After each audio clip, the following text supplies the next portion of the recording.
Welcome to study smart with Pandey sir. Students, आज हम class 10th का फर्स्ट चैप्टर रियल नंबर्स की study करेंगे। इस चैप्टर में हम रियल नंबर जानने के से पहले हमें रैशनल नंबर क्या होते हैं, इरेशनल नंबर क्या होते हैं, वो सीखना पड़ेगा। बाकी बहुत सारे टाइप के नंबर्स होते हैं, जैसे होल नंबर्स, नेचुरल नंबर्स, जिसको आप काउंटिंग नंबर्स भी बोलते हैं, ठीक है ना, प्राइम नंबर्स, कंपोजिट नंबर्स। तो ये सारे नंबर आप क्लास 9th में सीखे हुए हैं। मैं आपको अपने टॉपिक की दो चीजें पहले समझाता हूं। रैशनल नंबर क्या होता है, तो सबसे पहले रैशनल नंबर्स भाई, किस टाइप के नंबर्स को रैशनल नंबर बोलते हैं? रैशनल नंबर उन नंबर्स को बोला जाता है जो P अपॉन Q फॉर्म के होते हैं। P अपॉन Q फॉर्म के होते हैं where Q is not equal to zero. Q zero नहीं होना चाहिए। किसी भी नंबर की ऐसी फॉर्म जिसको P अपॉन Q फॉर्म में लिख सकते हैं, वो रैशनल नंबर होते हैं। फॉर एग्जाम्पल, जैसे अगर आपने कोई नंबर लिख दिया 2, रैशनल नंबर है। ऐसे ही कोई बोले -3 अपॉन 7 रैशनल नंबर है। समझो, ये 2 रैशनल नंबर क्यों है बेटा? क्योंकि 2 को भी 2 अपॉन 1 लिख सकते हैं। ऐसे अगर कोई बोले 3.75, ठीक है ना, रैशनल नंबर है, क्योंकि इसको भी आप P अपॉन Q फॉर्म में लिख सकते हैं।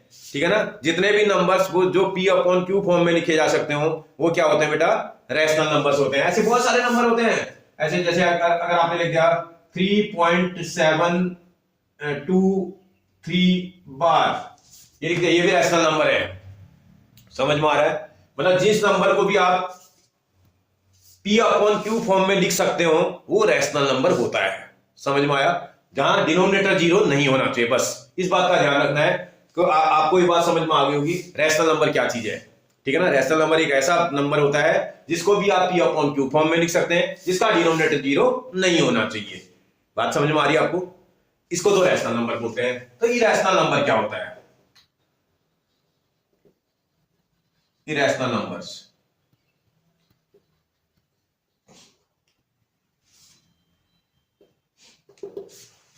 भाई, इरेशनल नंबर किन को बोलते हैं? जितने भी नंबर जो रूट की फॉर्म में लिखे रहते हैं, परफेक्ट स्क्वायर टर्म्स नहीं होते हैं। जैसे परफेक्ट स्क्वायर टर्म, जो परफेक्ट स्क्वायर टर्म ना हो, जैसे स्क्वायर रूट ऑफ 2 कैसा नंबर है भैया? इरेशनल नंबर है। ऐसे ही स्क्वायर रूट ऑफ 5 कैसा नंबर है? इरेशनल नंबर है। स्क्वायर रूट ऑफ 6 कैसा नंबर है? इरेशनल नंबर है। बात समझ में आ रही है आपको?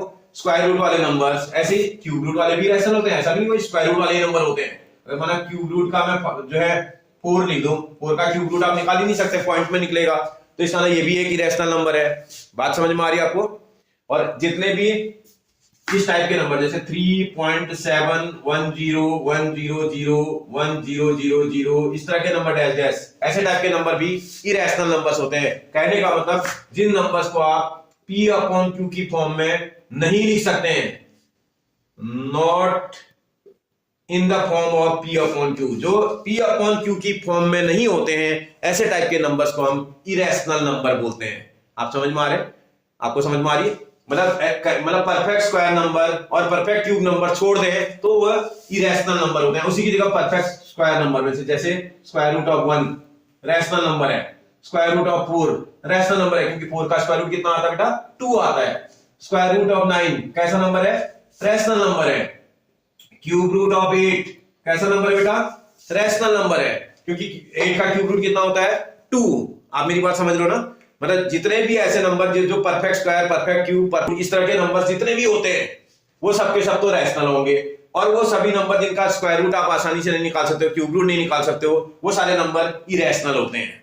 समझ में आ रहा है आपको? ये पहले आप समझ लो। मतलब इरेशनल नंबर उसको बोलते हैं जिनको P अपॉन Q की फॉर्म में नहीं लिखा जा सकता है, और जिसको P अपॉन Q की फॉर्म में लिखा जाता है, वो रैशनल नंबर है। ये दो चीजें हमारे सिलेबस में मेनली आपको दिखाई देंगी, क्योंकि हम रियल नंबर पढ़ रहे हैं। एक मिनट जरा समझते हैं।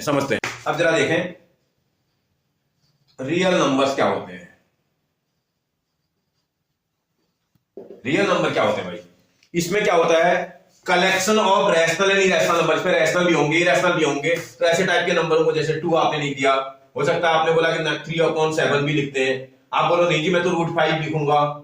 आपने बोला नहीं जी मैं तो क्यूब रूट का 4 भी लिखूंगा। आपने कहा नहीं मैं तो जो है 1.757575 डैश डैश ऐसा नंबर लिख दूंगा, ये भी रैशनल नंबर होता है। तो यहां मैंने लिखा नहीं कॉमा, ऐसे नंबर जैसे 3.7101001000 डैश डैश, ये नॉन रिपीटिंग डेसिमल नंबर है, इसमें रिपीट नहीं हो रहा है। 10 उसके बाद 1 0 फिर बढ़ जा रहा है, नेक्स्ट में 1 0 फिर बढ़ गया। तो ऐसे टाइप के नंबर्स इरेशनल नंबर होते हैं जिसमें नंबर रिपीट हो रहे होते हैं, जैसे 75 फिर 75 फिर 75 बार की फॉर्म में, मैंने यहां लिखा हुआ है, इसका रिपीटिंग डेसिमल है।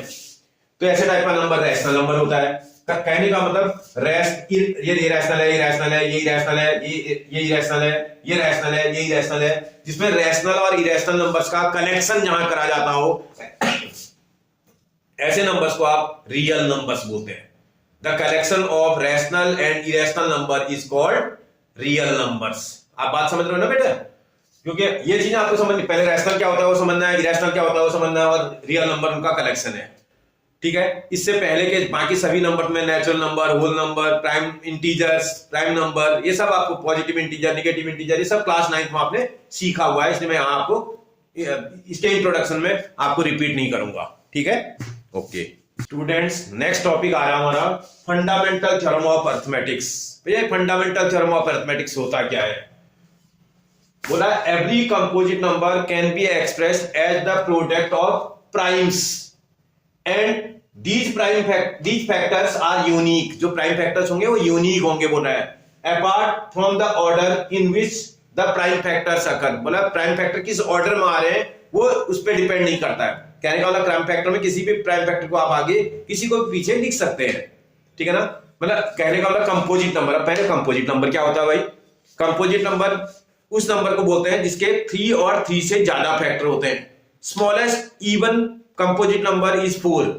4 सबसे स्मॉलेस्ट इवन कंपोजिट नंबर है, क्योंकि 4 के 3 फैक्टर्स होते हैं। 4 1 से डिविजिबल है, 4 2 से डिविजिबल है, 4 खुद 4 से भी डिविजिबल है। इसमें 4 के कितने फैक्टर हैं? 3 फैक्टर। कहने का मतलब जिसके 3 और 3 से ज्यादा फैक्टर होते हैं, जो 3 नहीं होते हैं, 3 से ज्यादा भी हो सकते हैं। जैसे 6 को देख लो थोड़ी देर। 6 एक ऐसा नंबर है जो अपने आप 1 से डिविजिबल होता है, 2 से डिविजिबल होता है, 3 से एग्जैक्टली डिविजिबल है, 6 से डिविजिबल है। मतलब 3 से ज्यादा फैक्टर है इसके। जिसके भी 3 और 3 से ज्यादा फैक्टर होते हैं उसको हम कंपोजिट नंबर बोलते हैं। 4 is the smallest even composite number and 9 is the smallest odd composite number. 9 सबसे छोटा ऑड कंपोजिट नंबर है, 1 से डिवाइड होता है, 3 से डिवाइड होता है और 9 से भी डिवाइड होता है। इसका मतलब इसके जिसके भी 3 फैक्टर्स होंगे वो जो है कंपोजिट नंबर हुआ। जिसके एग्जैक्ट 2 फैक्टर होंगे वो प्राइम फैक्टर होगा। प्राइम भी वर्ड आ रहा है। प्राइम का मतलब जैसे स्मॉलेस्ट प्राइम नंबर इज 2। भाई 2 के 2 फैक्टर क्या होते हैं? 2 1 से डिवाइड होता है और 2 2 से डिवाइड होता है। ऐसे अगला ऑड नंबर 3 भी तो प्राइम नंबर है। ये 3 भी 1 से डिवाइड होता है और 3 से डिवाइड होता है। बात समझ में आ रही है आपको? कहने का मतलब, और 2 अकेला ऐसा इवन नंबर है जो प्राइम नंबर है। कोई भी इवन नंबर प्राइम नंबर नहीं होता है, बाकी जो प्राइम नंबर होगा ऑड ही नंबर होगा। बात समझ रहे हो ना मेरी? इसका मतलब, और हर ऑड नंबर प्राइम नहीं होता। देखो 9 और प्राइम ऑड नंबर है तब भी प्राइम नंबर नहीं है। ये नहीं कि हर ऑड नंबर प्राइम है, कुछ ऑड नंबर प्राइम होते हैं। तो इसलिए कहने का मतलब अब जितने भी ऑड नंबर होंगे प्राइम वो ऑड नंबर ही होंगे। इसका मतलब प्राइम नंबर के क्या है? एक तो अपने आप से डिवाइड होता है और एक 1 से डिवाइड होता है। जो खुद के नंबर से डिवाइड होता हो और 1 से डिवाइड होता है उसी को हम प्राइम नंबर बोलते हैं। और कई बच्चे मिस्टेक कर देते हैं, 1 is prime number, 1 is neither prime nor composite, क्योंकि 1 का एक ही फैक्टर होता है। 1 खाली 1 ही 1 से डिवाइड होता है, कोई दूसरा फैक्टर नहीं है उसका। इसका प्राइम नंबर के एग्जैक्ट 2 फैक्टर होते हैं और कंपोजिट नंबर के 3 और 3 से ज्यादा फैक्टर होते हैं। अब मैं क्वेश्चन पर वापस आता हूं। आगे भाई ये एग्जामिनर क्या बोल रहा था? Every composite number can be express as the product of primes. Composite number की बात कर रहा है। अगर कंपोजिट नंबर में मैं थोड़ी देर के लिए 96 को ले लूं। 96 एक कंपोजिट नंबर है। इस 96 को अगर मैं प्राइम फैक्टर की फॉर्म में कन्वर्ट करूं तो इसके प्राइम फैक्टर एक मिनट निकाल लेना, आपको आता हुआ। 96 एक इवन नंबर है, 2 से तो एग्जैक्ट डिविजिबल हो जाएगा। 2 से डिवाइड करेंगे, 2 4 जा, 2 8 जा, फिर 2 से डिवाइड हो जाएगा। ये 2 की टेबल में अगर इसको डिवाइड कर दें तो 2 से डिवाइड करते हैं इसमें 2 टाइम्स एंड 4 टाइम्स, फिर 2 से डिवाइड हो जाएगा ये आपके पास 12 टाइम्स, फिर 2 से डिवाइड हो जाएगा ये 6 टाइम्स, फिर 2 से डिवाइड हो जाएगा 3 टाइम्स, फिर 3 से डिवाइड होगा 1 टाइम। ये सब प्राइम नंबर है। और अब जरा क्वेश्चन को समझो। Every composite number can be express as the product of prime. हर कंपोजिट नंबर को प्राइम नंबर के प्रोडक्ट फॉर्म में लिख सकते हैं बोल रहा है। और क्या बोल रहा है, and this prime factorization unique, वो प्राइम फैक्टराइजेशन यूनिक होगा। यूनिक का मतलब प्राइम फैक्टर एक ही बार आएगा, प्राइम फैक्टर एक ही बार आएगा। जैसे 1 2 3 4 5 टाइम्स 2 है तो 5 टाइम 2 नहीं लिखेंगे, जितने टाइम 2 आ रहा है उतनी पावर लगा देंगे उस पर।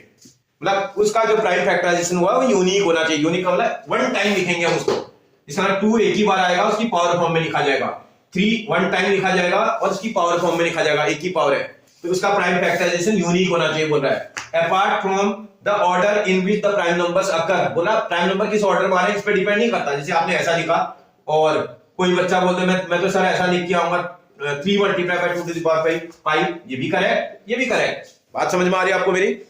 मतलब प्राइम फैक्टर्स को आप किसी भी ऑर्डर में लिख सकते हैं, लेकिन ये ध्यान रखना है हर कंपोजिट नंबर प्राइम फैक्टर के प्राइम नंबर के प्रोडक्ट फॉर्म में ही लिखा जाएगा। बात समझ में आ रही है? Every composite number can be express या factorise in the form of prime factors, और दिस प्राइम फैक्टर जो ये प्राइम फैक्टराइजेशन है वो यूनिक होगा। यूनिक का मतलब उसमें हर प्राइम फैक्टर एक ही बार लिखेंगे आप, 2 है वन टाइम लिखेंगे, 3 है वन टाइम लिखेंगे, और कोई नंबर आता तो उसको भी वन टाइम लिखते हैं, ठीक है। और उसके ऑर्डर पे डिपेंड नहीं करेगा, ऑर्डर आप कैसा भी रख सकते हैं, यूनिक उस ऑर्डर उसका ऑर्डर किस ऑर्डर में आकर हो रहा है उस पर डिपेंड नहीं है। आप इसमें 2 पहले लिखा 3 बाद में, आप चलेगा आपका 3 आप पहले लिख लो 2 बाद में लिख लो, ठीक है ना बेटा? आपको समझ में आ रही है? तो आप ये इसको बोलते हैं फंडामेंटल थ्योरम ऑफ अरिथमेटिक्स।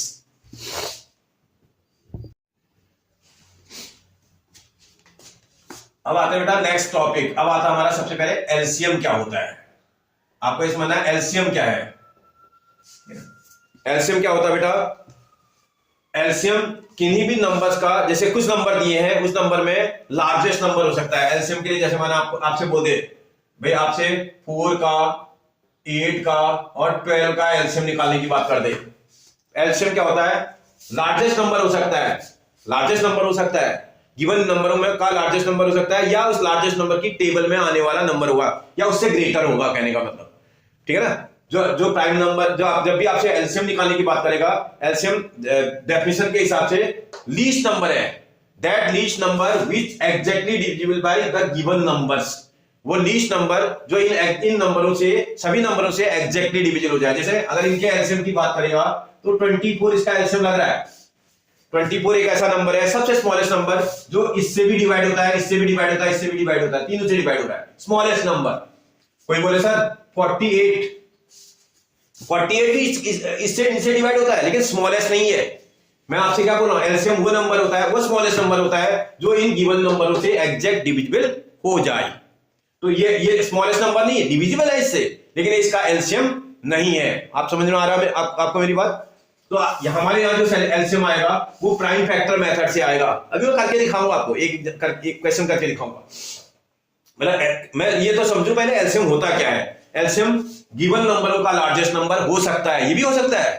जैसे इसमें तो नहीं आया, इसमें तो इससे ग्रेटर आ रहा है। अगर माना नंबर कुछ इस तरह का दे देता, एक देता 8, एक देता 24, एक दे देता आपके पास 96, ऐसा टाइप का नंबर दे देता। आप देखो इसमें लार्जेस्ट नंबर ही इसका एचसीएफ है। ये 8 की टेबल में 96 अगर आप चेक करोगे तो 12 टाइम में आता है। 8 की टेबल अगर लगाएंगे 96 12 टाइम में आता है। 24 की टेबल लगाएंगे 24 4 96 होता है, और 96 से 96 खुद भी डिवाइड हो जाता है। कहने का मतलब 96 इनका एलसीएम है। आप मेरी बात समझ लो? किसी भी क्वेश्चन में लार्जेस्ट नंबर उसका एलसीएम हो सकता है, लार्जेस्ट नंबर। अगर लार्जेस्ट नंबर उसका एलसीएम नहीं है तो उससे स्मॉलर नंबर होगा, ठीक है। मतलब लार्जेस्ट नंबर अगर एलसीएम नहीं है तो उसकी टेबल में आने वाला, स्मॉलर नहीं, उससे टेबल में आने वाला नंबर होगा। इसकी टेबल में आने वाला नंबर इसका एलसीएम हो सकता है, लेकिन वो स्मॉलेस्ट नंबर होना चाहिए। That smallest number which is exactly divisible by all these given numbers is called LCM. Clear आपको मेरी बात? इसके बाद एक वर्ड आता है एचसीएफ, भी ये पूछेगा मुझसे। एचसीएफ क्या होता है भाई? इन्हीं का निकालना हो, इसी का निकालना हो। 4, 8 और 12 का अगर मुझे एचसीएफ निकालने की बात करेगा तो भाई इनका एचसीएफ क्या होगा? वो लार्जेस्ट नंबर जिससे ये सारे के सारे नंबर डिविजिबल हो जाएंगे। That largest number by which all the given numbers are exactly divisible. इसका मतलब वो क्या होगा? वो सबसे स्मॉलेस्ट नंबर हो सकता है। अगर आप एचसीएफ की बात करेगा, एचसीएफ सबसे स्मॉलेस्ट नंबर हो सकता है। जैसे एलसीएम में बात कर रहा था, सबसे लार्जेस्ट हो सकता है, ये हो सकता है, इनमें ये हो सकता है। एलसीएम में तो लार्जेस्ट नंबर देखा जाता है, एचसीएफ जब बोलेगा तो सबसे स्मॉलेस्ट नंबर उसका उन सभी नंबरों का एचसीएफ हो सकता है। अगर वो नहीं हो रहा है तो उससे स्मॉलर नंबर आएगा। जैसे एग्जांपल के लिए देखें, क्या 4 से ये 8 एग्जैक्टली डिविजिबल है? बिल्कुल डिविजिबल है। क्या 4 से 12 एग्जैक्टली डिविजिबल है? बिल्कुल डिविजिबल है। क्या 4 से 4 भी डिविजिबल होता है? बिल्कुल होता है। तो इस तरह इसका 4 क्या हो जाएगा बेटा? एचसीएफ हो जाएगा। समझ आ रहा है? इसी की जगह पर अगर माना कोई बोले एक 6 दे दे, एक आपके पास 18 दे दे, एक आपको जो है आपका 30 दे दे, इस तरह के नंबर दे दे और बोले आपसे एचसीएफ निकालो इसका। भाई इसका एचसीएफ सॉरी 30 की जगह थोड़ा वो कर लो, 33 लिख लो, आराम से समझ में आएगा। आप देखोगे 6 की टेबल अगर आप लगाएंगे, मैंने आपसे बोला एचसीएफ किसी भी क्वेश्चन में गिवन नंबरों का सबसे स्मॉलेस्ट नंबर हो सकता है। तो ये स्मॉलेस्ट नंबर आप 6 को देखो, 6 से 18 क्या डिवाइड होता है? बिल्कुल होता है। 6 से क्या 13 एग्जैक्टली डिविजिबल है? नहीं डिविजिबल है। तो फिर क्या करें?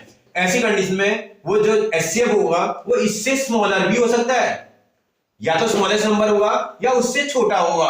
उससे छोटा होगा तो इसका इससे छोटा नंबर, जैसे अगर आप इसको देखें 3 को देखना चेक करें, इसके छोटे नंबरों में अगर आप चेक करना शुरू करें तो भैया 6 का तो चेक कर दिया मैंने, इसके बाद 3 आएगा, फिर 2 से डिवाइड होता है, फिर ये 1 से डिवाइड होता है।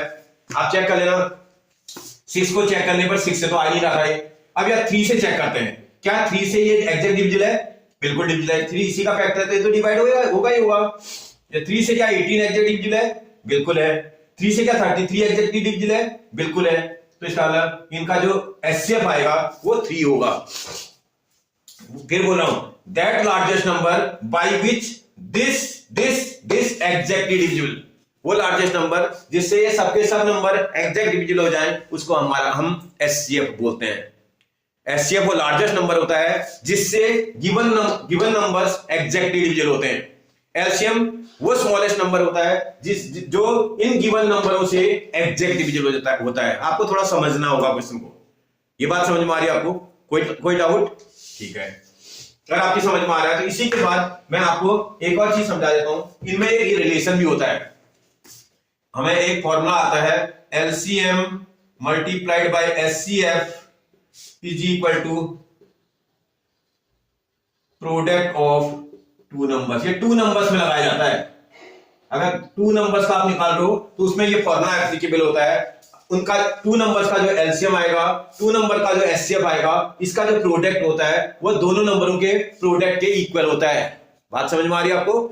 2 नंबर्स का जो प्रोडक्ट होता है वो एलसीएम और एचसीएफ के प्रोडक्ट के इक्वल होता है। इसकी हेल्प से आप फॉर्मूले को आप जैसे कई बार बोलेगा find the LCM, 2 numbers given होंगे, एचसीएफ गिवन होगा और बोलेगा फाइंड द एलसीएम, तो भैया एलसीएम निकालना तो एचसीएफ को यहां क्रॉस मल्टीप्लाई कर देंगे, निकल के आ जाएगा। या कई बार एलसीएम भी गिवन होगा, एचसीएफ भी गिवन होगा, 1 नंबर गिवन होगा, बोलेगा फाइंड द अदर नंबर, तो अदर नंबर निकालेंगे, इसी फॉर्मूले को अप्लाई करेंगे, निकल जाएगा। मतलब कहने का मतलब ये फॉर्मूला आपको अच्छे से लर्न करके रखना पड़ेगा। आपको बात समझ में आ रही है?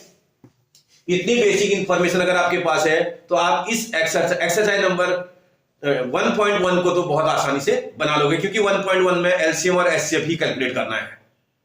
ठीक है बेटा, कोई दिक्कत? तो एक्सरसाइज में आगे बढ़ते हैं। एक्सरसाइज नंबर 1.1 करके देखते हैं एक बार। ओके बेटा देखते हैं exercise number 1.1 question number first क्या बोल रहा है। Express each number as a product of prime factors. इन सारे नंबरों को प्राइम फैक्टर के प्रोडक्ट फॉर्म में निकालो बोल रहा है। मैं एक बार सेकंड वाला पार्ट करके दिखाता हूं, इसका सेकंड पार्ट में कर देता हूं। 156 के फैक्टर्स आपको ढूंढने हैं। भाई क्या करना पड़ेगा? 156 का प्राइम फैक्टर करना पड़ेगा। 156 इवन नंबर है बेटा, इवन नंबर 2 से एग्जैक्ट डिवाइड हो जाएगा, 2 से डिवाइड करने लगेंगे, 2 7 जा 14, 1 और 6 2 8 जा, फिर 2 से इवन नंबर फिर आ रहा है, 2 से डिवाइड हो जाएगा, 2 की टेबल लगाएंगे, 2 3 जा 6, 1 और 8 2 9 जा। ये देखो अब ये ऑड नंबर आ गया, चेक करना पड़ेगा 3 से। 3 से चेक करने का क्या नियम होता है बेटा? अगर इनका सम 3 की टेबल में आता है तो 3 से डिवाइड हो जाएगा। 3 और 9 को प्लस करेंगे 12, क्या 12 3 की टेबल में आता है? यस, इसका मतलब ये नंबर 3 से डिवाइड हो जाएगा। 3 की टेबल लगाते हैं, 3 1 जा और 3 3 जा। 13 खुद प्राइम नंबर है, आपको थोड़ा बहुत प्राइम नंबर्स आपको आने चाहिए। 13 खुद प्राइम नंबर है, 13 1 जा 13। इसका नाम 156 को प्राइम फैक्टर के फॉर्म में लिखो बोला था। 156 को प्राइम फैक्टर के फॉर्म में अगर आप लिखोगे 156 इज इक्वल टू, आप देखना एक मिनट, 150 कितने 2 है बेटा इसमें? 2 एक ही बात लिखना है। कितने 2 है इसमें? 2 टाइम्स 2 आ रखा है, जितने टाइम आएगा उतनी इसमें पावर लगा देंगे आप। ये देखो 2 टाइम्स 2 आ रहा है तो 2 की power 2 multiplied by 3 multiplied by 13। ये वही फंडामेंटल थ्योरम ऑफ अरिथमेटिक्स की फॉर्म में लिखा जाता है, every prime number is unique. तो हर प्राइम नंबर यूनिक होना चाहिए, एक ही बार लिखा जाएगा, ये आपको ध्यान रखना है। समझ में आया आपको? इसका फर्स्ट वाला क्वेश्चन, इसमें DIY मेथड लगा लेना आप, मतलब डू इट योरसेल्फ। ऐसे मैं इसका आपका फोर्थ वाला पार्ट भी करके दिखाता हूं आपको। पार्ट नंबर 4, पार्ट नंबर 4 में क्या है भैया, 5005 लग रहा है, लिख लेना 5005। इसके प्राइम फैक्टर निकालने की बात कर रहा है, निकालो भैया। आप एक बार चेक कर लो, ये 3 सबसे ऑड नंबर है तो 3 की टेबल में चेक कर सकते हो। 3 की टेबल के लिए सबका सम निकालना पड़ेगा। 5 और 5 को प्लस करेंगे 10 आ रहा है, 3 की टेबल में नहीं आता है, उससे नहीं जाएगा। यूनिट बेस में 5 आ रहा है तो 5 से तो एग्जैक्ट डिवाइड हो जाएगा। 5 से डिवाइड करेंगे, 5 1 जा 5, फिर 5 0 जा, फिर 5 0 जा, सब 0 0, फिर 5 1 जा 5। ये 5 की टेबल में इतना आ रहा है। इसके बाद देखो एक बार चेक करेंगे, ऑड नंबर में ही आएगा, 5 की टेबल में अब आ नहीं सकता है। अब 7 का चेक कर लो एक बार, क्या 7 की टेबल में आता है ये नंबर? तो 7 की टेबल के लिए चेक करने के लिए 7 1 जा 7, आप देखना अच्छे से, इसमें 3 और 0 बच रहा है 30, 7 की टेबल में आ रहा है नंबर। 7 1 जा 7, बचेगा आपके पास 3 और 0 30, 7 4 जा 28, बचेगा 2 और साथ में 1 21, तो 7 1 जा 21 को करेंगे 7 3 जा। अब इसको देखो 43, ये 11 की टेबल में आएगा। 11 की टेबल में, 11 की टेबल का क्या होता है भैया, ऑड प्लेस की डिजिट को प्लस करेंगे और इवन प्लेस की डिजिट को प्लस कर देंगे, उनका डिफरेंस अगर 11 की टेबल में आ रहा है तो इसका हो जाएगा। जैसे इसको प्लस करेंगे तो 4 आ रहा है, और उसमें से इवन प्लेस के नंबर का जो सम आ रहा है वो 4 आ रहा है, तो इसका मतलब ये नंबर एग्जैक्ट डिविजिबल हो जाएगा, 11 से डिविजिबल हो जाएगा। 11 1 जा 11, बचेगा आपके पास यहाँ 3 और 3 33, 11 3 जा 33, 13 खुद प्राइम नंबर है, तो इसका मतलब ये इसके प्राइम फैक्टर जब करेंगे 5 into 7 into 11 into 13 हो जाएगा। आपको समझ में आ रहा है? कोई प्रॉब्लम? प्राइम फैक्टर तो बहुत आसान है, हम आगे भी सीखेंगे अभी। इसका मतलब आप इसको भी, ये वाला तो मैंने कर दिया 156, इसमें भी DIY मेथड लगा लेना, और इस पे भी आप कर लेना डू इट योरसेल्फ। आप मेरी बात समझे? ठीक है ना? क्वेश्चन हो जाएगा ना आपसे। प्राइम फैक्टर तो हम कर ही लेंगे, अभी हमें आगे भी सीखना है अभी।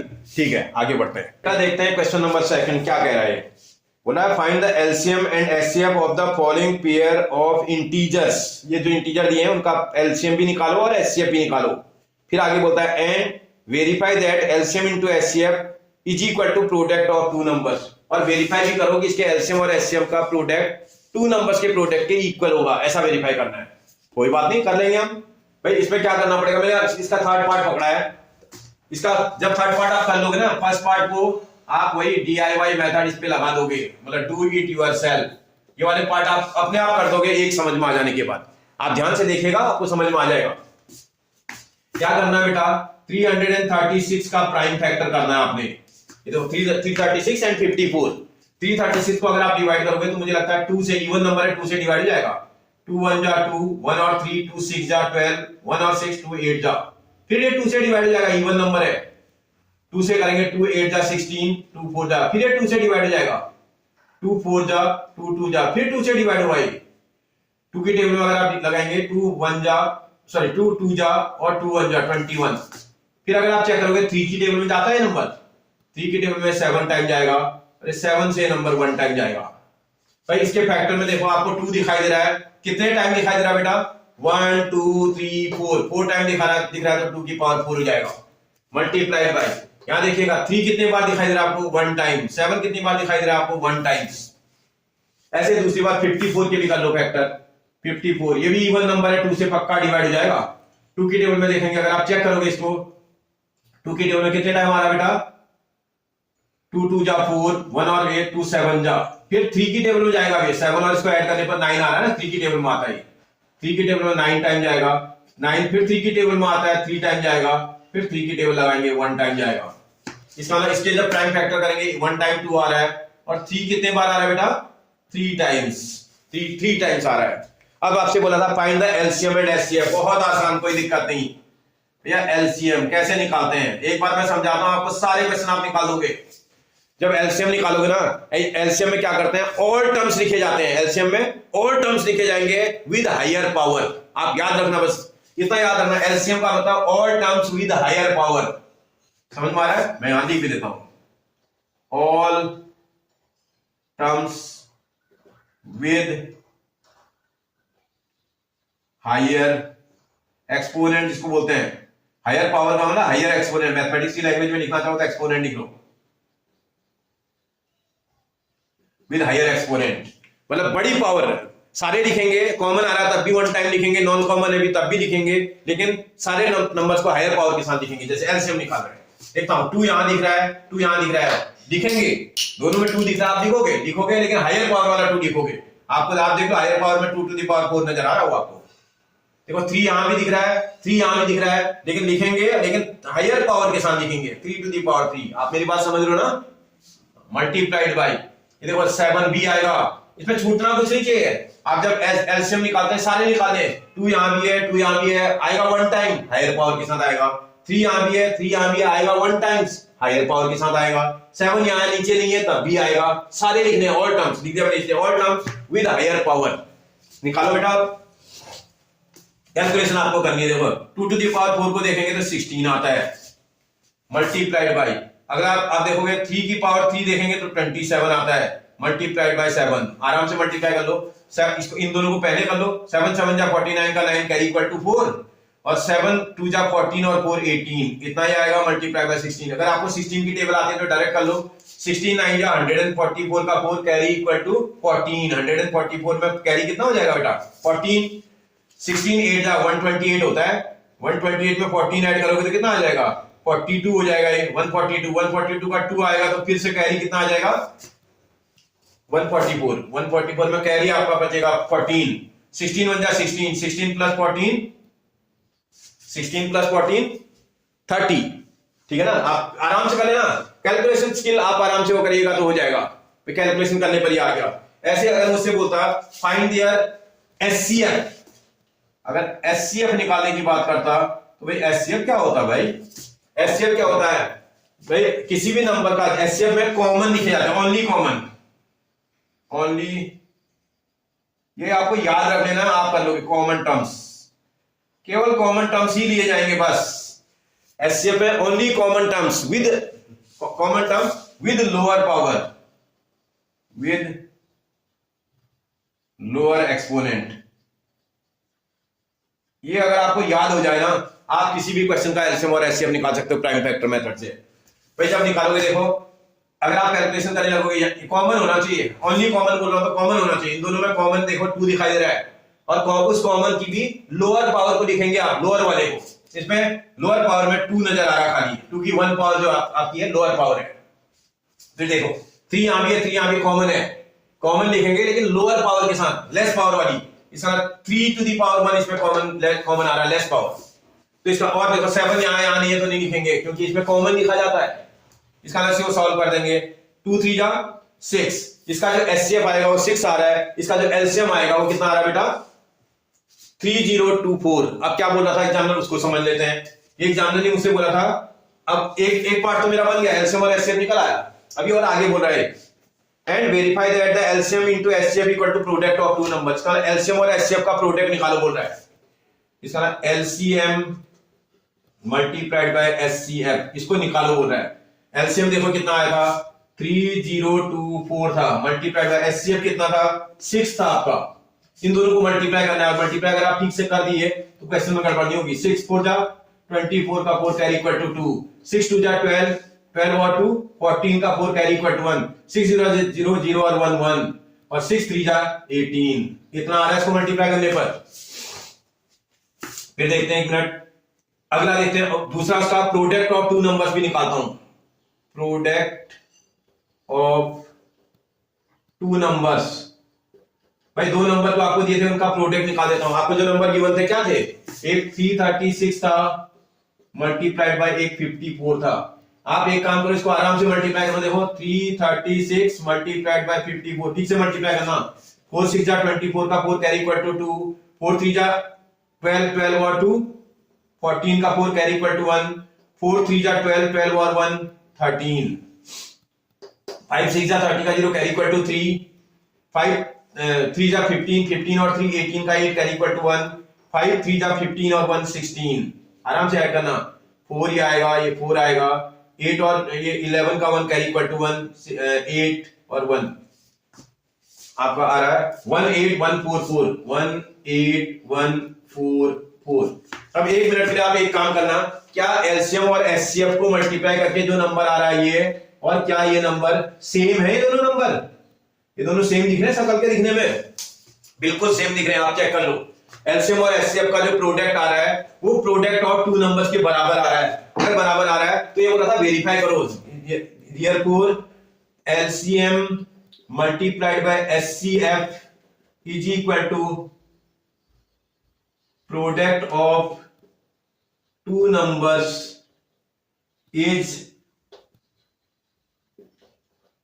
वेरीफाइड। पूछ रहा था क्या ये वेरीफाइड होगा? बिल्कुल ये वेरीफाइड होगा। आपको बात समझ में आ रही है?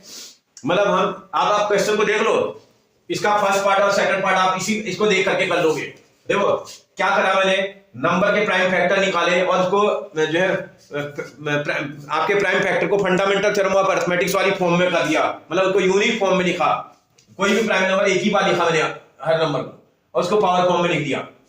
उसके बाद एलसीएम निकालने के लिए मुझे नियम पता था। एलसीएम क्या होता है, सारे टर्म्स एलसीएम में लिखे जाते हैं विद हायर पावर के साथ, सारे टर्म लिखे जाएंगे हायर पावर के साथ। कॉमन को भी 1 टाइम, नॉन कॉमन भी लिखा जाएगा, और मैंने वही निकाला। और ऐसे एचसीएफ में मुझे पता था केवल कॉमन टर्म्स को लिखा जाएगा, वो भी लीस्ट पावर के साथ, common term with least power, lowest power के साथ।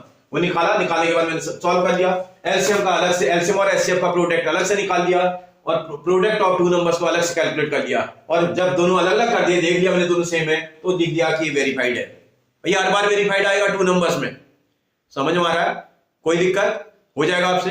ओके, नेक्स्ट क्वेश्चन करते हैं बेटा। क्वेश्चन नंबर 3 बोला find the HCF and LCM of the following integers by applying the prime factorization method.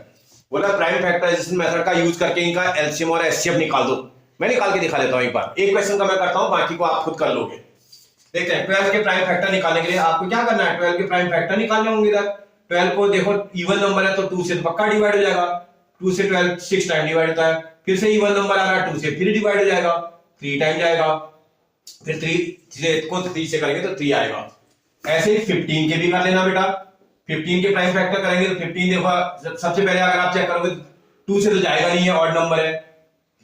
3 से चेक करते हैं, 5 और 1 को प्लस करेंगे 6 3 की टेबल में आता है, इसका डिवाइड हो जाएगा 3 से। 3 की टेबल में 3 5 जा 15, 5 तो खुद ही प्राइम नंबर है। फैक्टर भी लिखते जाना। ये देखो कितने टाइम 2 आ रहा है बेटा, इसमें 2 टाइम्स आ रहा है तो 2 की पावर 2 आ जाएगा, मल्टीप्लाइड बाय 3 आ जाएगा। इसको देखो यहाँ 3 into 5 आएगा।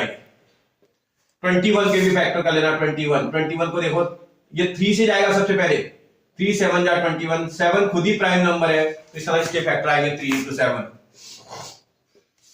सबसे पहले निकालोगे आप एलसीएम।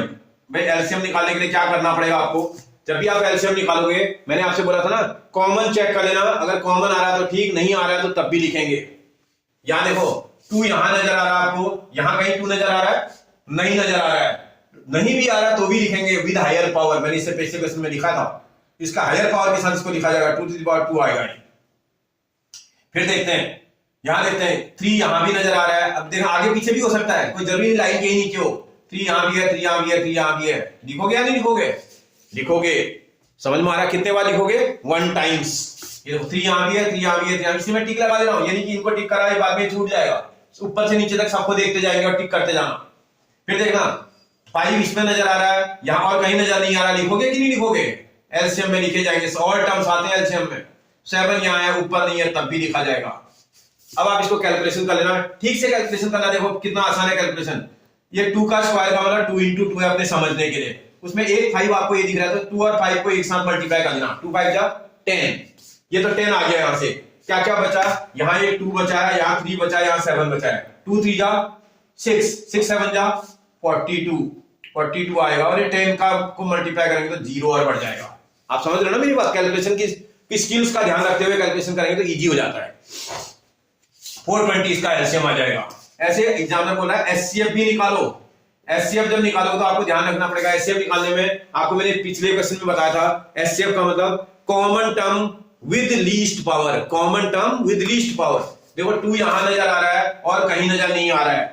3 को देख लो एक बार, 3 आपको यहां भी नजर आ रहा होगा, 3 आपको यहां भी नजर आ रहा है, 3 आपको यहां भी नजर आ रहा है, सब में दिख रहा है 3, सब में दिख रहा है। तो इसका मतलब सबसे लीस्ट पावर के साथ दिखेंगे, 1 ही उसकी पावर है, 3 की लीस्ट पावर 1 दिख रही है। भाई किसी एक को चेक कर लेना आपने, ये 2 चेक करना, अब आगे चेक करने की जरूरत नहीं, बोलो 5 को चेक करते हैं, जब 5 इसमें ही नहीं था तो आगे क्या चेक करना उसको, समझ में आ रहा है? आपके कोई एक एचसीएफ के लिए कोई एक फैक्टर पकड़ लो, उसके सारे उसको देख लो, अगर वो सब में दिख रहा है तो इसका है, अगर नहीं आ रहा है तो आगे भी चेक करने की जरूरत नहीं है, ठीक है ना बेटा, सब में होना चाहिए। ऐसे एलसीएम और एचसीएफ निकाला जाता है। अगर आपको ये समझ में आ रहा है तो इनको आप खुद कर लेना, डू इट योरसेल्फ, ऐसे इसमें भी डू इट योरसेल्फ। ये तो बहुत इजी है। सेकंड वाले में अगर आप देखो 17 भी प्राइम नंबर, 23 भी प्राइम नंबर, 29 भी प्राइम नंबर, प्राइम नंबरों के तो फैक्टर आप कर ही नहीं पाएंगे, तो प्राइम नंबरों का जो एचसीएफ एलसीएम होता है वो उनका प्रोडक्ट होता है बेटा। जो है प्राइम नंबर अगर सारे दे रखे, तुमसे बोलेगा फाइंड द एलसीएम, तो एलसीएम का मतलब उनका प्रोडक्ट, सारे नंबरों को मल्टीप्लाई कर देंगे तो एलसीएम आ जाएगा। और प्राइम नंबर का जो एचसीएफ आता है हमेशा 1 आता है। अगर नंबर प्राइम है तो प्राइम नंबर का एचसीएफ हमेशा 1 ही आएगा, दूसरा कुछ नहीं आ सकता है। आप मेरी बात समझ लो, अगर प्राइम नंबर है तो उनका एचसीएफ हमेशा 1 ही आएगा और कुछ आएगा ही नहीं, ठीक है।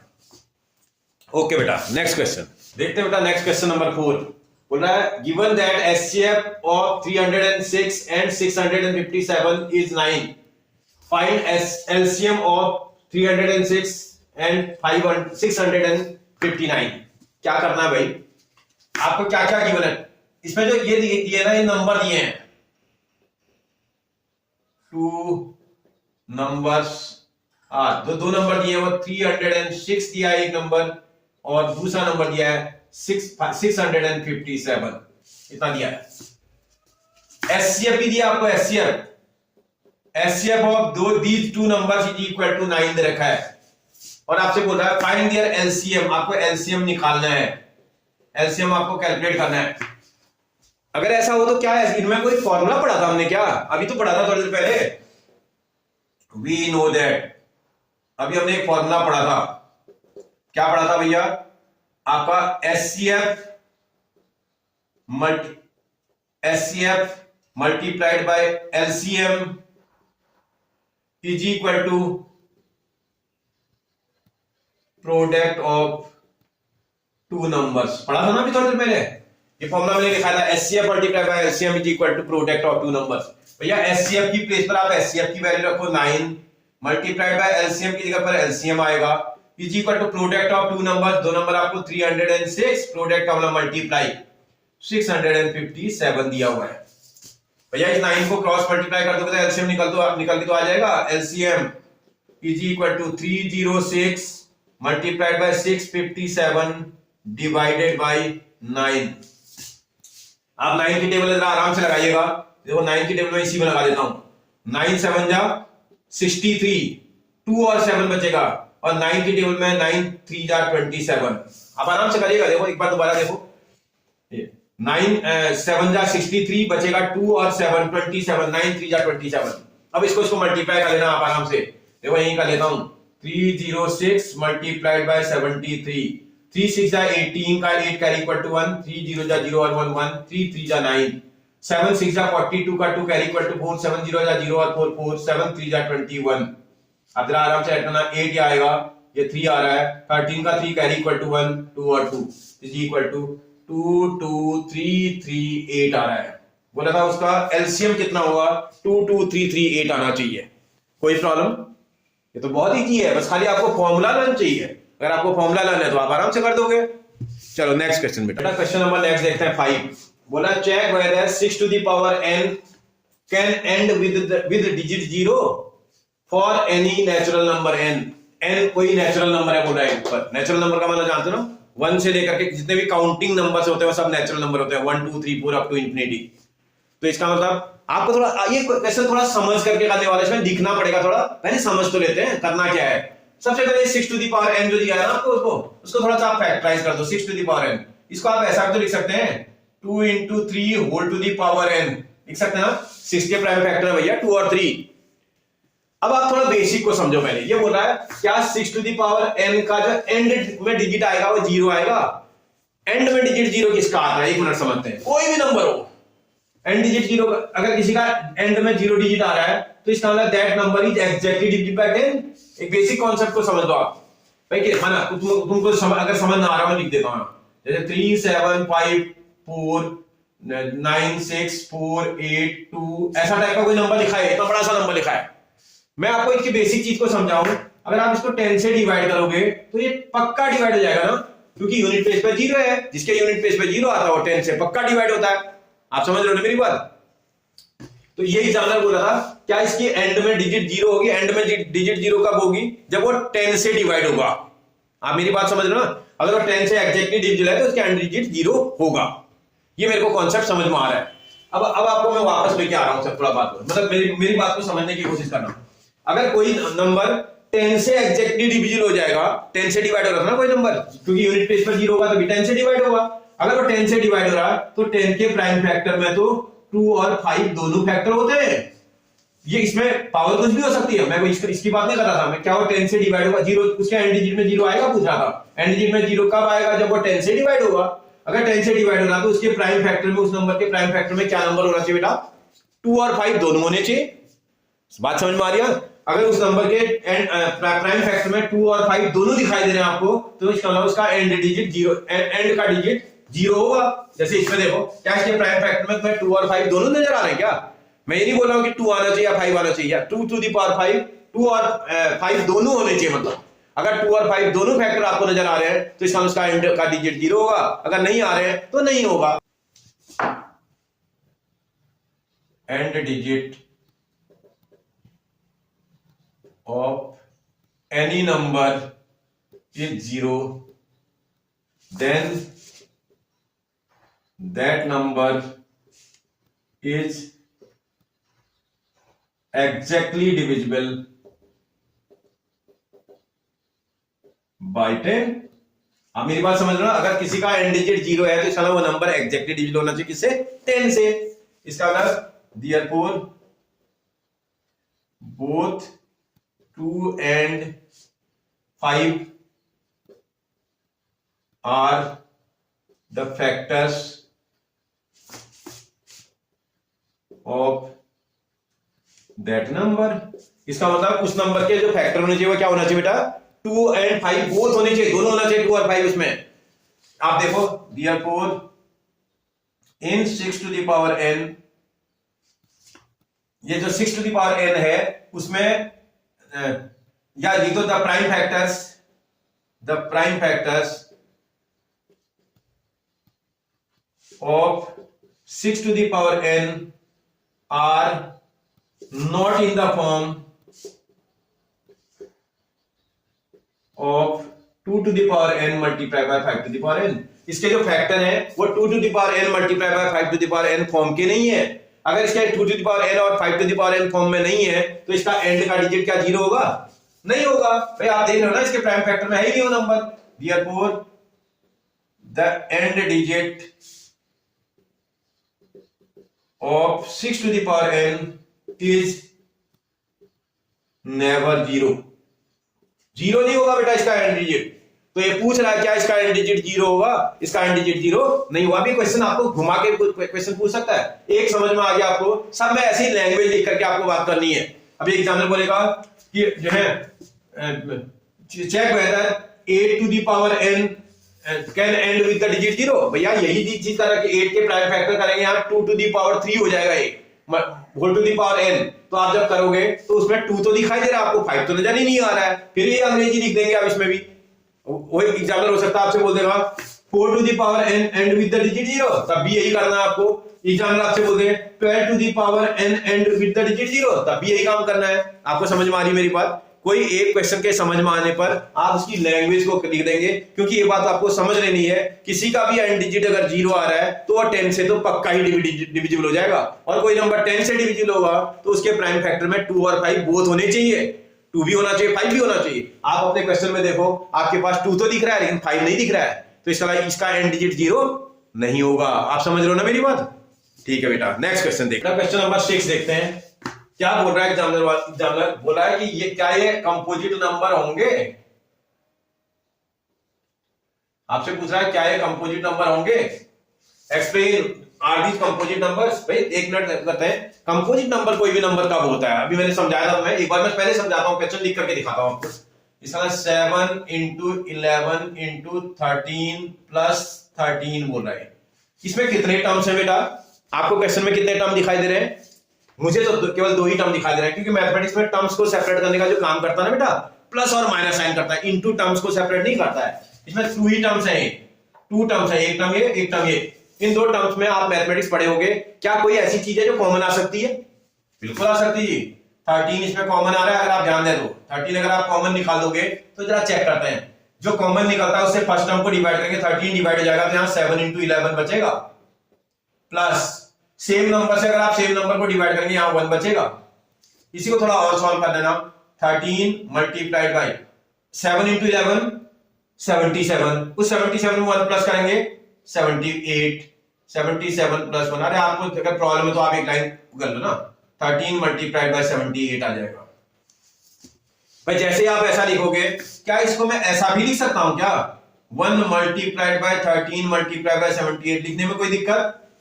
कोई दिक्कत नहीं। भाई 1 से किसी भी नंबर को मल्टीप्लाई करूंगा, आंसर तो वही आता ना। तो इससे क्या फायदा हुआ मुझे इसमें फैक्टर देखने में आसानी हो गई। देखो 1 2 3, किसी भी नंबर के अगर 3 फैक्टर होते हैं उसको क्या बोलते हो बेटा? कंपोजिट नंबर बोलते हो। समझ रहे हो ना मेरी बात? इसका मतलब देयरफॉर आपके पास 7 into 11 into 13 plus 13 is a composite number. आप मेरी बात समझे? मतलब किसी भी नंबर के 3 और 3 से ज्यादा फैक्टर होते हैं तो उसको कंपोजिट नंबर बोलते हैं। 1 सबके फैक्टर में आता है, 1 तो सबका फैक्टर होता है, तो इसलिए 1 की तो टेंशन नहीं है। आपको 2 दिखाई दे रहा है तो एक आपको 1 अपनी तरफ से लगा लो। समझ में आ रहा है आपको? इसका ना ये कंपोजिट नंबर है क्योंकि इसके 3 फैक्टर्स हैं। जिसके भी 3 और 3 से ज्यादा फैक्टर होते हैं उसको हम कंपोजिट नंबर बोलते हैं। अगर आपको ये समझ में आ रहा है, मैं दूसरा भी कर देता हूं, कोई बात नहीं। इसका सेकंड पार्ट दिखा है 7 into 6 into 5 into 4 into 3 into 2 into 1 plus 5। आप थोड़ा आराम से सॉल्व करो। ये यहां से लेकर के यहां तक 1 टर्म है और ये सेकंड टर्म है इसका। ये 2 टर्म्स है इस पूरे क्वेश्चन में। इन 2 टर्म्स में 5 यहां भी नजर आ रहा है मुझे, 5 यहां भी नजर आ रहा है, तो 5 तो कॉमन आ जाएगा। जब 5 कॉमन निकालोगे यहां क्या बचेगा भाई? यहां बचेगा 7 into 6 into 4 into 3 into 2 into 1 plus यहां भी 1 बचेगा। इसी को देखोगे 5 मल्टीप्लाइड बाई, इसको देखो आराम से मल्टीप्लाई कर लेना। देखो 7 6 42, ये 42 ही आ रहा है, 42 मल्टीप्लाइड बाई, बल्कि 42 का ये 2 से भी मल्टीप्लाई करो 84 हो जाएगा। इसको एक साथ मल्टीप्लाई कर दिया हमने। 7 6 42 मल्टीप्लाई बाई 2 84, और उसको 4 3 12 से मल्टीप्लाई करते हैं। 12 4 जा 48 कैरी इक्वल टू 4। आपके फिर से 12 से 8 को मल्टीप्लाई करेंगे, 12 8 जा 96, 96 प्लस 4 100, कितना ही आ रहा है प्लस 1। इसी को और सॉल्व कर देंगे, 5 मल्टीप्लाइड बाई 1009 आ जाएगा। जैसे इतना आएगा 1 तुम अपनी तरफ से लगा सकते हो ना, इसमें कोई फर्क पड़ेगा क्या 1 के लिखने से? कोई फर्क नहीं पड़ेगा। 1009। अब देखो इसके कितने फैक्टर दिखाई दे रहे हैं आपको? 1 2 3। किसी भी नंबर के अगर 3 फैक्टर्स होते हैं वो नंबर क्या होता है बेटा? कंपोजिट नंबर होता है। देयरफॉर आप लिख दोगे 7 into 6 into 5 into 4 into 3 into 2 into 1 plus 1 is a composite number.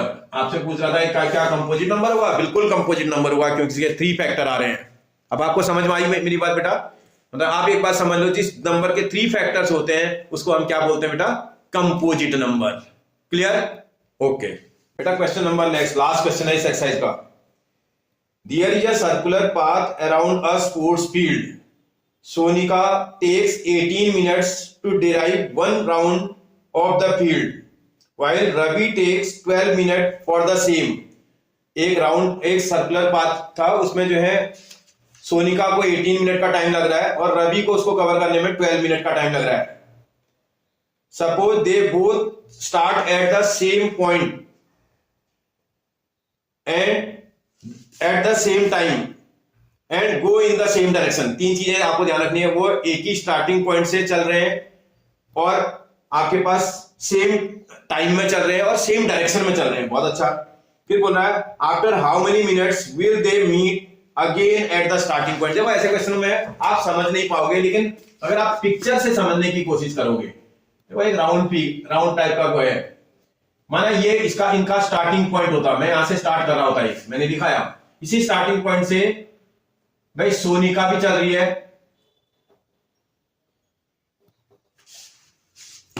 एक मिनट क्या बोल रहा है, एक मिनट देखते हैं क्या इसने कह दिया। अच्छा रवि और सोनिका है, सोनिया है, सॉरी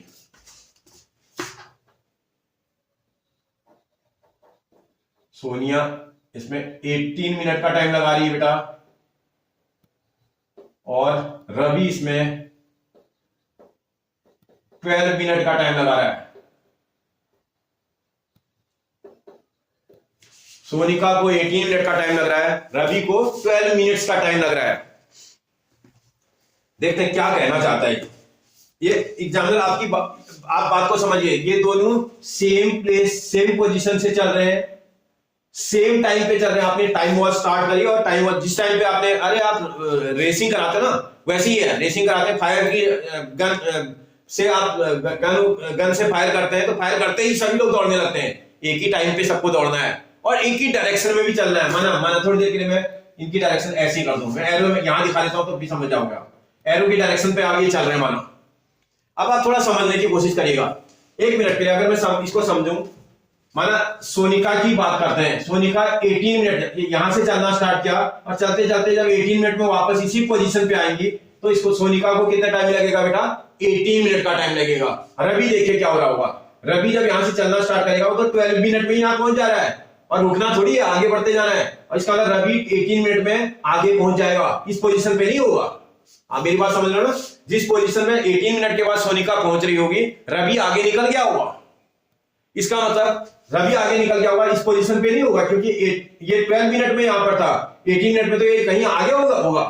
तो इसका मतलब इसको जो टाइम लग रहा है वो 18 मिनट से ज्यादा लग रहा है। आप सब थोड़ा समझे ना, जब ये इसी पोजीशन पे दोबारा मिलेंगे 18 मिनट में तो मिल नहीं रहे, तो इसका 18 मिनट से ज्यादा टाइम इसको लग रहा है। और आपको मैंने बताया था लार्जर नंबर से जब ज्यादा लगता है तो क्या निकालते हैं बेटा, एलसीएम निकालते हैं। आप समझ लो ना मेरी बात, इसका मतलब इस क्वेश्चन में क्या निकालना होगा, एलसीएम। इसमें कहीं क्वेश्चन में बोला नहीं है कि आपसे एलसीएम निकालना है या एचसीएफ निकालना है, आपसे बोल रहा है कि इस पोजीशन में कब मिलेंगे, अभी चलना स्टार्ट किया तो इसके बाद ये कब यहां मिलेंगे, आपको लॉजिक लगाना पड़ेगा अपना। आप देखो सोनिका 18 मिनट लगा रही है, तो 18 मिनट में सोनिका दोबारा यहां पर आ जाएगी, लेकिन रवि 18 मिनट में आगे निकल के होगा तो 12 मिनट में यहां पहुंच जा रहा है। इसका मतलब 18 मिनट में रवि जो है 18 मिनट में इस पाथ में आगे कहीं निकल गया होगा। अब क्या करना पड़ेगा, सोनिका को और चलना पड़ेगा। इसका मतलब अब हमें समझ में आ रहा है इस 18 मिनट से ज्यादा टाइम इसमें लग रहा है इसी पोजीशन पर दोनों को आने में। आपको समझ में आ रहा है, तो इसका मतलब क्या निकालना होगा, मुझे एलसीएम निकालना होगा। आप मेरी बात समझे ना, तो लॉजिक के साथ आपको करना है, यानी कि सीधे मैं तो मुझे तो आता था, मैं बोल दूंगा एलसीएम निकाल दो, क्यों निकाल दो भाई, तो इसका मतलब हमें समझ में आना चाहिए। इसका मतलब रवि आपके पास दो लोग हैं, एक रवि था जिसके अभी इसको छोड़ दो, अभी पहले एक के 12 है और एक का 18 है। इस 12 और 18 का प्राइम फैक्टर आप कर लेना, आपको आता ना 12 का प्राइम फैक्टर करना। 12 को 2 से डिवाइड करोगे तो ये 6 टाइम जाएगा, फिर 2 से डिवाइड करेंगे 3 टाइम जाएगा, फिर 3 से डिवाइड करेंगे 1 टाइम जाएगा। इसको 2 to the power 2 multiplied by 3 लिख सकते हैं। दूसरे का 18 था, तो 18 के प्राइम फैक्टर करेंगे तो 2 से डिवाइड हो जाएगा, ये 9 टाइम जाएगा। अब ये 2 से तो जाएगा नहीं, 3 से जा सकता है, 3 से जाएगा 3 टाइम, फिर 3 से जाएगा 1 टाइम। इसके फैक्टर्स में 2 multiplied by 3 to the power 2 आ रहा है। अब आपको पता चल गया कि भाई ये कब मिलेंगे, पूछ रहा है इसी पोजीशन पे दोबारा दोनों जने इसी पोजीशन में एक साथ कब पहुंचेंगे, तो इसका 18 मिनट से ज्यादा टाइम लग रहा है। तो 18 मिनट से जब ज्यादा टाइम लग रहा है तो मुझे एलसीएम निकालना पड़ेगा, एलसीएम में पता चल जाएगा मुझे कब मिलेंगे, इसका मुझे एलसीएम निकालना है इसका। तो जब एलसीएम निकालोगे तो एलसीएम में क्या करते हैं भैया, एलसीएम में सारे टर्म्स को लिखा जाता है हायर पावर के साथ लिखा जाता है। कॉमन है तो तब भी 1 टाइम लिखा जाएगा, नॉन कॉमन भी 1 टाइम लिखा जाएगा। देखो 2 यहां भी है, 2 यहां भी है, 1 टाइम लिखा जाएगा, लेकिन हायर पावर के साथ लिखेंगे। इन दोनों में हायर पावर किस पे लगी है बेटा, इस पे लगी है, इसलिए ये वाला लिखा जाएगा मल्टीप्लाइड बाय 3 यहां भी है, 3 यहां भी है, 1 टाइम लिखा जाएगा, लेकिन हायर पावर के साथ लिखा जाएगा। इसमें हायर पावर का 3 to the power 2 आएगा। इसी को सॉल्व करेंगे, 2 की पावर 2 कितना होता है बेटा 4, 3 की पावर 2 कितना होता है 9, 4 और 9 को मल्टीप्लाई करेंगे कितना आ जाएगा बेटा 4 9 जा 36। आंसर क्या होगा मिनट। क्योंकि इसकी यूनिट के साथ होगा। इसका मतलब अब वो बोल रहा है उसी पोजीशन पर वो कितने मिनट के बाद मिल जाएंगे, उसी पोजीशन पर वो 36 मिनट के बाद मिलेंगे। आप मेरी बात समझ रहे हो ना? पूछा था इस पॉइंट पर ये दोबारा दोनों लोग एक साथ कब मिलेंगे? 36 मिनट के बाद मिलेंगे। आप समझ रहे हो मेरी बात? हो जाएगा आपसे, कोई दिक्कत? आपको समझ में आ रहा ना? अरे बहुत ईजी है बेटा। एक बात ध्यान रखो, अगर हम थोड़ा सा पॉजिटिव होकर के काम करने लगेंगे ना, डेफिनेटली हम बहुत अच्छा करके आएंगे। ठीक है, चलो आगे बढ़ते हैं। अगर आपको मेरा वीडियो पसंद आ रहा होगा बेटा, प्लीज शेयर, सब्सक्राइब और लाइक जरूर कर देना, ठीक है ना, जिससे कि मेरा भी मोटिवेशन बढ़ेगा और मैं इसी तरह के वीडियोज आपके लिए बार बार लेके आता रहूंगा। थैंक यू बेटा। नेक्स्ट वीडियो आप देखिएगा, इसके बाद मैं नेक्स्ट वीडियो लाऊंगा। Okay, thank you.